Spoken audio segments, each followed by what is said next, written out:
Hey, what's up everyone? Welcome back to The Last Few Spins. So in some of my other videos, I've talked about artists that have more established catalogs such as Pearl Jam or Bob Dylan, but I also really want to talk about artists that are new and emerging and might have just come out with their debut album, such as the artist in today's video. I think it's important to allow yourself to listen to artists or bands that you're not familiar with, because every once in a while you can find something that you really resonate with. And this very thing happened to me this past week with a new release by an artist named Melissa Mary Ahern and her debut album called Kerosene.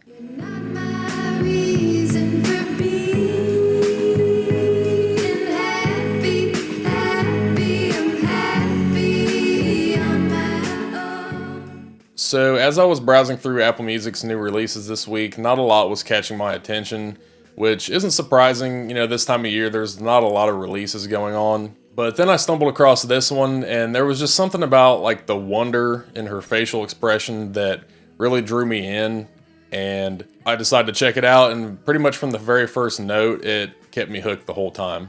So every track on Kerosene is strong and well written, but I will say my favorite off of this album is the lead-off track titled Happy, that has this undeniable weaving melody throughout. As I listened to this song, I imagined her being in that type of mood where she's coaxing someone to act on something that she wants, but kind of making it seem like it isn't a big deal, but she's actually hopeful that, he will take the hint and just make it happen. It feels like that type of vibe. The hook is that she's happy on her own, but I just don't know if I believe that. Her really great songwriting within this one leaves the door open for that possibility, at least in my mind.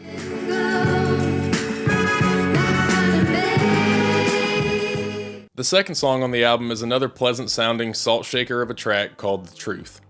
It seems to be about her wanting to start over, but having a hard time shrugging off some of the things that are weighing her down inside. She's been through some kind of heartbreak or hard time, and it's almost like a shadow that follows her wherever she goes. The fact that it's within this smooth, carefree vocal presentation really works, as it's kind of like, well, whatever happens at this point is what's going to happen. We see that same theme emerge on the very last track as well, which I'll discuss more in a bit.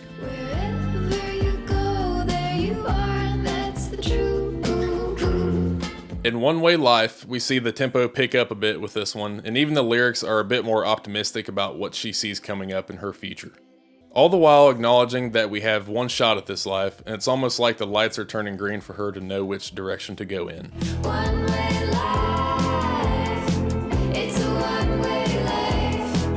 In the song titled Cry Wolf, we hear her become even more in touch with her instincts of how she won't be taken advantage of any longer. She says, "I'm not taken for a ride anymore. What first meets the eye doesn't persuade like it did before." Cool line within sort of a 70s sounding production. I'm big into those reverby type vocals, and we definitely find those in this track. So in the middle of this album is an interlude titled Mel Moon Interlude, where she says, "We choose to go to the moon not because it is easy, but because it is hard." And it's a rare time where an interlude actually serves a purpose and isn't just like some kind of filler where, it feels like she's breaking down that fourth wall between her and us, the listener. And perhaps this is a way for her to communicate that accomplishment of her producing this album, as she must have really had to emotionally dig deep to, write about some of the things that she writes about in this album. I really respect that, and I'm sure this album wasn't an easy one to make, but I think the quote before kind of makes it all make sense of why it's all worth it in the end. Next is the song Taxi Ride, which feels fresh but also from an era gone by, as does most of this album really. There's a sense of nostalgia both within the vocals and the music that I believe is the affirmation of what I thought this album might be like when I first saw the album cover and decided to give it a try. The sense of wonder and curiosity is very present within your mind, as she is quite literally discussing wanting to learn more about someone and what they're thinking about. I think this is a song on the album that I relate to the most. I'm kind of in the midst of getting to know someone. This song is kind of a lighthearted little way of communicating trust in a comfortable and confident way. It certainly felt good to hear this one and brought a bit of a smile on my face for sure. Within the track Time Machine, we hear Melissa pulling back from the previous feelings in your mind, or maybe that thing didn't work out like she had hoped.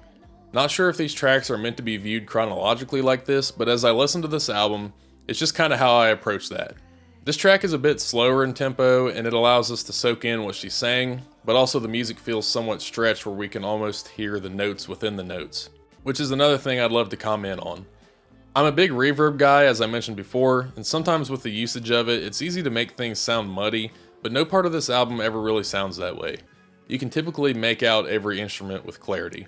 When I hear her track Strawberries and Wine, I can't help myself but to hear a little bit quicker version of Chris Isaak's Wicked Game within the core of this song, which is fine. I enjoy that song. Just an observation that I really felt as this one played through. Lyrically, we find her within her primal urge to maybe go back to some vices that she once battled with because she sees other people enjoying them as she is keeping her distance. She ultimately stays strong and prevails, which I think is a really strong message, and it feels like a very personal anthem for her. The title track, Kerosene, then rolls around where she slows things back down again. And whoa, what an example of excellent songwriting this is. This is like the flip side of the previous song where she lets us in on what happens when she gives into her urges and does something she isn't supposed to. Somehow she is able to present so casually the destruction of her internal progress within this beautiful sounding, whispery ballad. It feels like a lullaby at times, and when you check out this album for yourself, be sure to read along to the lyrics of this one in particular as they're truly breathtaking. Oh Well is the closer of this album, a simple acoustic guitar driven track that's theme is the perfect way to send us off. After she had just poured her heart out about things that have gone right in her life and things that go wrong, ultimately we just have to say, oh well, I guess that's life. Sounds odd to point out, but I also really love the humming within this one. It's very delicate but noticeable and allows this one to move along nicely in between her actual lines. So my overall thoughts on Kerosene by Melissa Mary Ahern, I feel like it's a very vulnerable album where we hear her being very confident in her path, and then also hear her where she's maybe not so sure about, the road that she's going on, and then we kind of get a little bit of everything in between. It's so refreshing to hear an artist just cut out the filler, cut out the BS, and just make something that you can tell that was for herself, and I feel like that's what this album ultimately is. But that doesn't mean people like you and I can't enjoy it. It's a stellar album, it really is. I really enjoyed the production of this album. It almost kind of feels like a live album in some way, as it's very raw sounding, but also there's so many perfect performances within it, not only in the music, but in her vocals as well. So I don't think too many people were involved in the creation of this album. Just from looking at the notes on Apple Music, some of the production stuff, there really wasn't too many people involved. I think that helped maintain the feeling of it being a personal album for her. And it very much felt like a diary at sometimes, like you were reading through her personal thoughts and, some of her notes and stuff like that. I think that's what makes good art, is that it's honest and has a lot of truth, even if it's hard for the artists themselves to present some of the things that they're talking about, which may be the case in this album. So with all this being said, I'm giving this album a 4.5 out of 5 star rating. This is far and away my favorite album of this first month of releases, and I'm sure it's probably going to stick around towards the top of my list throughout the whole year, so this might not be the last time I talk about this one. Once we get towards the end of the year, start doing some recaps and stuff like that. So I definitely recommend you checking out this new release and supporting this new artist. Additionally, if you like this video, I invite you to subscribe here to The Last Few Spins, as I like to talk about, as you can see, album reviews or just any kind of analysis and discussion about other music related topics. But until next time, I hope you enjoy the rest of your day or night. Thanks for watching.